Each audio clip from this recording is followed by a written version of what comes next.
हमारे पास लाओ, हम भी देखना चाहते हैं साला हराम ज्यादा हमारी आज्ञा का उल्लंघन करके वो नहीं करेगा।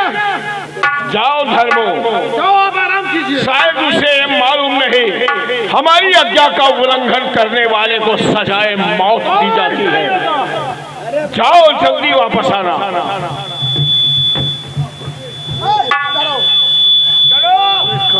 आप उस साले के घर में घुस चलो और उसी में आग लगा दूं मैं। पहले आग नहीं लगाया जाएगा, पहले उससे यह कहूंगा कि श्यामू तूने बड़े ठाकुर के हुक्म का पालन नहीं किया है, इसलिए मैं तेरे दरवाजे पे आया हूँ। तू अपनी बीबी प्यार से मेरे साथ भेज दे, सुबह अपनी बीबी आकर ले आना। अगर मान जाए तो अच्छा है, अगर नहीं मानेगा तो उसका वो हाल करूंगा जो हमारी है। मतलब उसकी वो कहाँ 1 साल की। ठीक है, लेकिन तुम्हें आना होगा मेरे साथ। हाँ मैं आ रहा हूँ। अब इधर देखिए दोस्तों, इसी गांव में एक गरीब परिवार है, जो घर का मुखिया था वो नहीं बेचारे, घर में औरत है वो भी बूढ़ी हो गई है। अब वो बेचारी क्या करें, मजबूर है। और उनके भी 2 बच्चे हैं, एक लड़की है एक लड़का है। लड़के का नाम सोनू है, बिटिया का नाम सरला है। अब वो औरत जो है वो शांति देवी है और अपने घर में बैठी है, भगवान से अरदास कर रही है, दुआएं कर रही है। जब तक कि उनका बेटा आता है सोनू, माँ बेटे में कुछ बातचीत हो रही है। और रक्षाबंधन का त्योहार है, उसकी जो बहन है वो भी घूमने गई है। अब वो घर लौट के आती है, उस परिवार में क्या क्या बातें हो रही हैं वो आप लोग देखिएगा।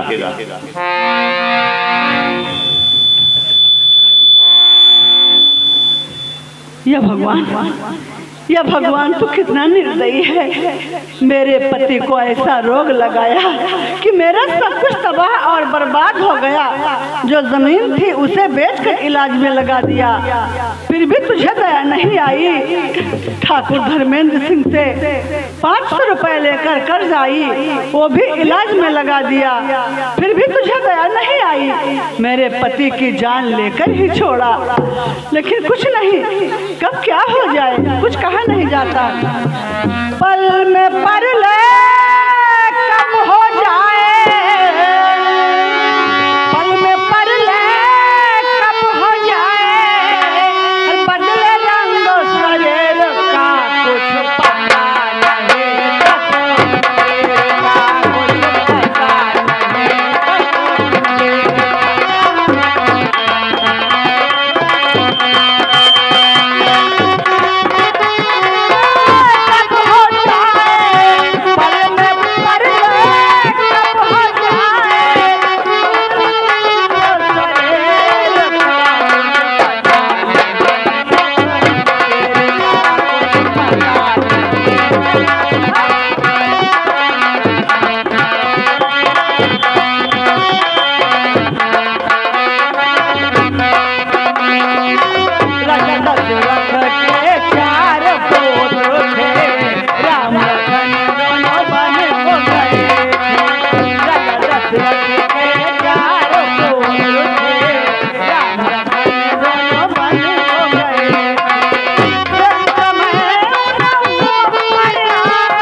माँ आखिर तुम रो क्यों रही हो माँ? नहीं, तुम मुझसे झूठ बोल रही हो। अभी भी मैंने सुना है कि रो रो कर भगवान से कुछ अरदास कर रही हो। नहीं माँ, और भरे क्यों आंख में आंसू मेरी, और माता बताओ तुम भरे आंख क्यों रो रही हो माँ?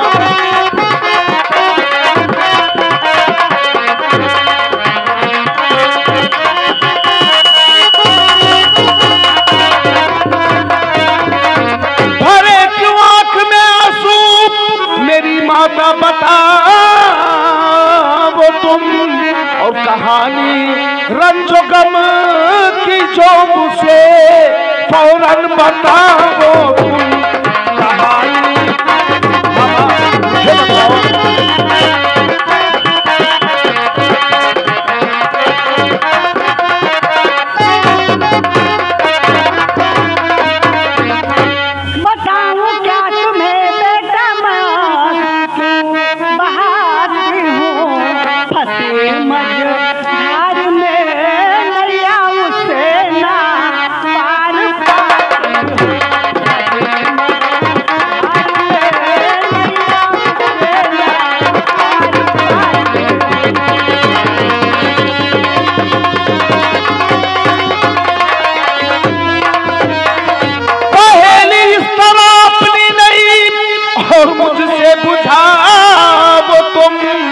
छिपे जो राज हो जल्दी मुझसे फौरन बताओ तुम। छिपे जो राज हो, हम जो भी राज की बात है मुझे बताओ।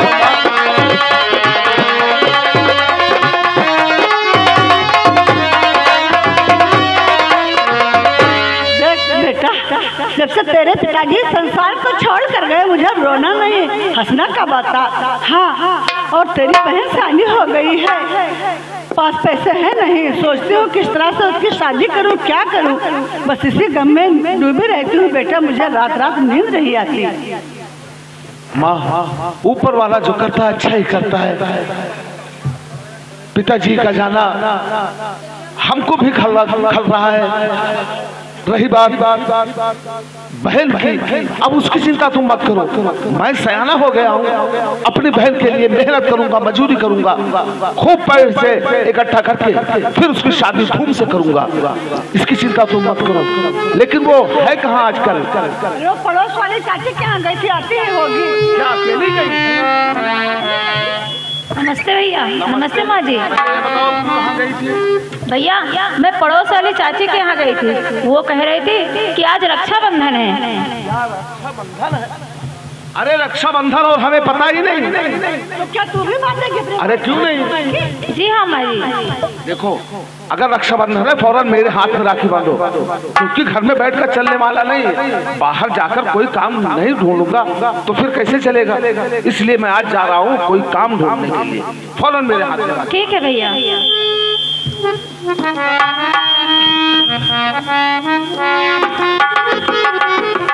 वो भैया मेरे राखी के बंधन को निभाना, भैया मेरे छोटी बहन को ना भुलाना, भैया मेरे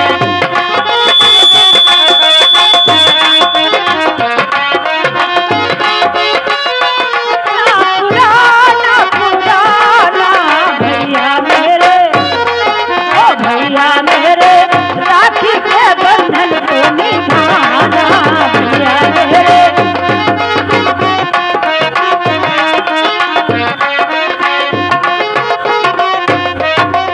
बहन, मैंने सुना है कि जब बहन अपने भाई के हाथ में राखी बांधती है तो उसका भाई जरूर खुद देता है। लेकिन बहन क्या करूं?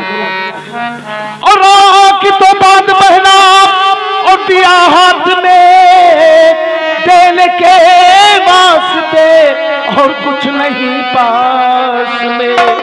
कैसी तकदीर मेरी और विधाता लिखा, मन ही मन रह गई मैं अभिलाष